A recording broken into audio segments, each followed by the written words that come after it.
Welcome back, friends. Welcome back to the Corbett Report. I am James Corbett of CorbettReport.com here in the beautiful sunny climes of Western Japan.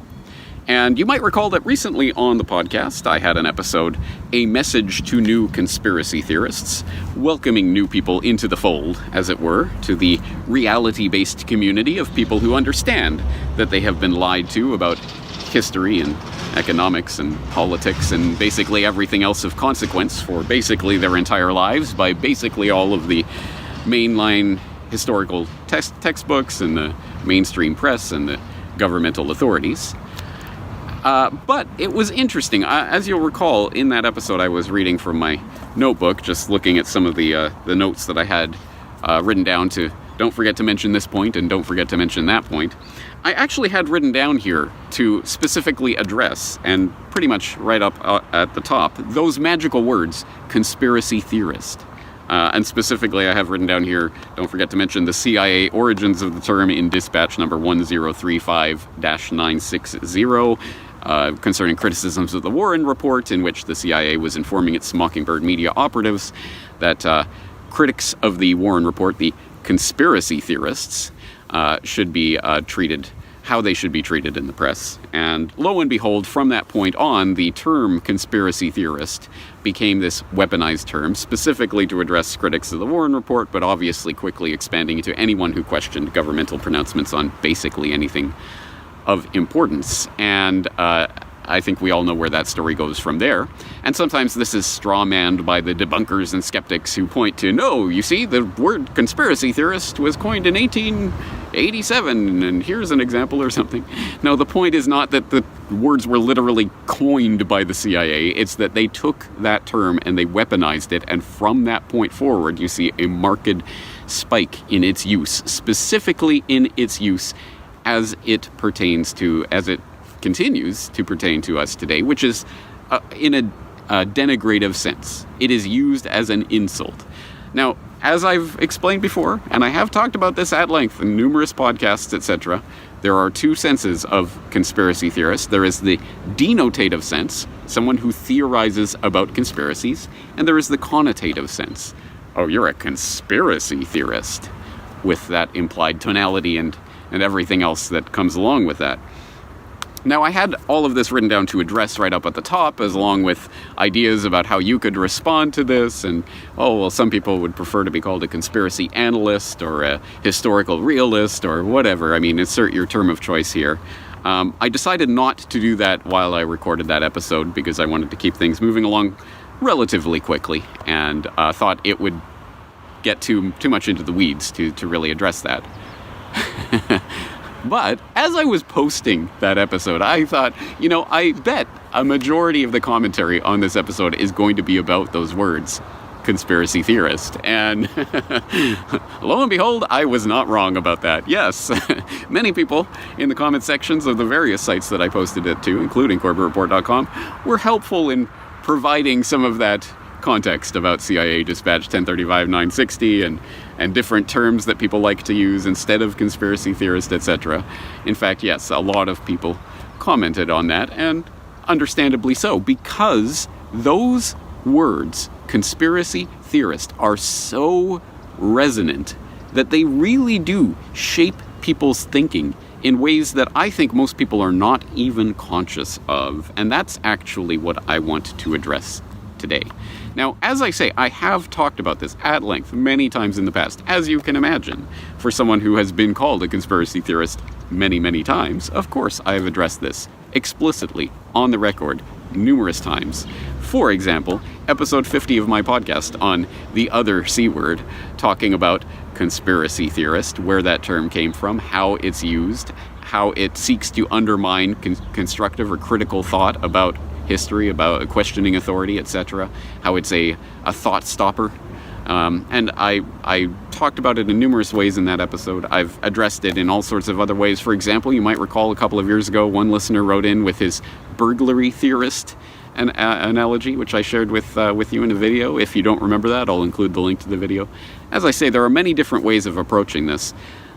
But I think it is important to really head-on confront that term, because you can argue till you're blue in the face, no, I use the term conspiracy analyst. I use the term historical researcher, whatever it is, whatever term you prefer. And I guess every single time that you try to share information with people that goes against the grain of what is establishment acceptable opinion, and they inevitably call you a conspiracy theorist, you could stop them and give them a lecture about the CIA origins of that term and explain what term you'd prefer to be called by, etc. But I think we all know how effective that is as a rhetorical tactic.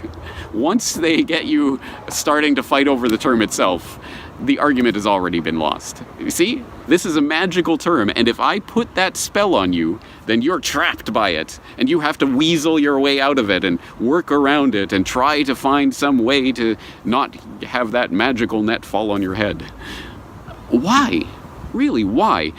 I think there's a lesson to be learned from basically every other denigrated group or that has ever been cast aside by society or labeled with some sort of epithet that has eventually embraced that word and normalized it and made it something that they could actually use themselves. So the insult actually just becomes a description, which, as you recall, is what conspiracy theorist is. It is a description of someone who theorizes about conspiracies. So, for example, if some crazy, wild-eyed conspiracy theorist theorized that Osama bin Laden led a group of 19 men with box cutters to direct the most sophisticated penetration of the most heavily defended airspace in the world, and successfully did that not once, not twice, not 3 times, but 4 times on a single day, you might say, well, that's a crazy conspiracy theorist. And you'd be right. That is a conspiracy theorist. They are theorizing about a conspiracy. But no, that's different. We have this evidence, and look at this commission report, and blah, blah, blah, blah. No, that doesn't change the fact. This is a theory about a conspiracy. That's what it is. It's denotatively correct. So I can call you a conspiracy theorist if you believe that, for example. So it isn't, as I say, this isn't about the actual definition of these words. It's about the implication. If you're a conspiracy theorist, that doesn't mean that you theorize about conspiracies. It means that you hold opinions that I cannot even countenance. I cannot even take into account the facts that you are putting down, the verifiable evidence of what you're saying, because that is in that verboten category that we cannot enter, we cannot discuss. If I say conspiracy theorist, that's the end of the conversation. Is it? Really?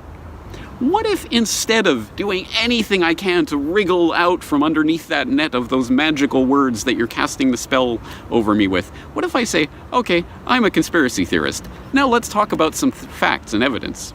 Let's talk about your theory. What's your theory?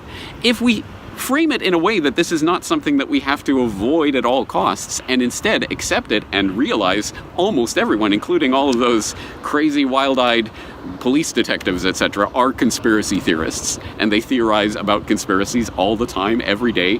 Conspiracy is literally something that people are convicted for in the courts of law every single day. It happens. Yes, this is reality. Now, let's talk about actual facts. And if you have actual facts and evidence and sources that you can cite in backing up your theories, hey, well then you have an actual conversation on your hands. Now, of course, it's not going to magically turn out that way every time, but unless and until people start adopting this term and embracing it and demonstrating that conspiracy theorist does not mean wild-eyed crazy, it means here's my facts and evidence and here's my interpretation of them, what's yours? Once we flip that script, then we can start to change the conversation itself. And I think this is important not just because this is some sort of semantic or rhetorical game. This literally, genuinely, I believe, not just influences the way people think, but actually pre-consciously influences their decision-making. And I say that because I know there are people out there who present themselves as questioning authority and against the man, as standing up and, yeah, I believe in blah, blah, blah, freedom or whatever. But they still go out of their way to distance themselves from anything that smacks of conspiracy theorizing. oh, I'm not one of them. Oh, they probably believe this whole entire takeover of the world economy, the shutdowns, the tyrannical actions, the coordinated censorship and the deplatforming on multiple platforms, and all of this that we see, the crackdown that's coming as a result of this. Well, we all know that was just because there were a few wealthy and influential epidemiologists who managed to make a mistake. They made a miscalculation. Oops. Did I say IFR or CFR or, I guess, what's the difference? Anyway, oops, I guess it was all a big mistake. We didn't need to lock down. Sorry for shutting down the world economy, taking things over, monopolizing, consolidating control in the hands of fewer people, digitalizing the economy, moving forward with the Great Reset and the Green New Deal and everything that we have been openly talking about for years. Sorry for that. We're not going to stop it, but oops, it was based on a mistake. And thank you for showing us the charts and figures and data and calmly explaining in a reasonable way why we were wrong. We're never going to acknowledge that. We're never going to change course. But anyway, at least you didn't get into conspiracy theorizing and didn't accuse anyone of actually doing anything. Oh, you think, what, the Bill and Melinda Gates Foundation is doing anything like this because they want to consolidate control in fewer hands? You conspiracy theorist. Do you really want me to start naming names of the people who are doing this? Because I certainly could, but suffice it to say their 3x5 card of allowable opinion does not admit of this type of conspiracy theorizing. No, James. These types of coordinated global agendas forwarded by these monstrosity organizations, these NGOs, these international bodies, these philanthropic foundations, they just spontaneously develop, and they're just kind of uncoordinated. They're just happening in the background, and oh yeah, someone made a mistake over here and kind of miscalculated this COVID thing, and if we calmly explain it to them and don't accuse anyone of anything and don't ever point out the agenda that's at play here, never ever theorize about great resets and new world orders, never talk about that, then we'll be accepted.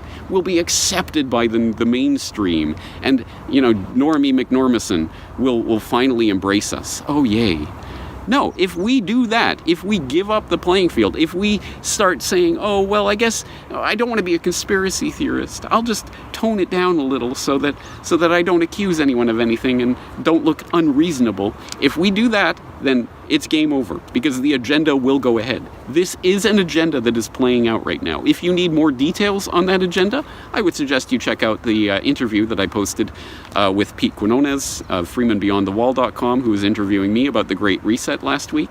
I think it's an important conversation. I will be following that up with further work on this Great Reset and where we're heading from here. But suffice it to say, okay, I am a conspiracy theorist. Here's my theory. Here's my evidence. What's yours? I'm going to embrace this term.